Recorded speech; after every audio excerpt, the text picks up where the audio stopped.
म्हणजे भारी आहे ना, कोणालाही मदत करताना पुरुष पहिला. आणि एखादा यांच्यासमोर कोण वाईट वागला की सगळी पोरं सारखीच रे. पोरांची जात. पुरुष रडला, थकला, हरला की तू नामर्द. आणि यांच्या रडण्याने व्यक्त होणारच तेवढा तो अर्थ. पोरांची जात. स्वतःच्या वडिलांना स्वतःचं घर घेण्यासाठी वय लागतं 60. पण लग्न करण्यासाठी तुला हे सगळं करायचं 25च्या आत. पोरांची जात. तुला स्वयंपाक करता येतो ना? जॉबला जाशील ना? तू घर सांभाळशील ना? आणि हाच प्रश्न की आपल्या आई वडिलांसोबत राहशील ना? आई मला क्रिकेटर व्हायचंय ग. ठीक आहे, आई मला खूप शिकायचंय ग. ठीक आहे. बिझनेस करायचंय, स्वप्न पूर्ण करायचे. आणि दुसऱ्या क्षणी क्रिकेटचा आवड म्हणून खेळ, शिक्षण सोड आता. बहिणीचं लग्न जवळ आलंय, जबाबदारी घे रे तू. कधी खानदानाचा दिवा आशा आहेस तू. आणि अपयश येताच खानदानाला लागलेला कलंक आहेस.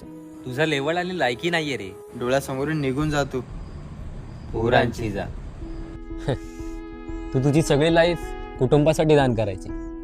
बोलायचंही नाही, व्यक्तही व्हायचं नाही. कारण तुझ्या विषयी आणि तुझ्या बाजूने कोणी बोलणारही नाही. पोरांची जात.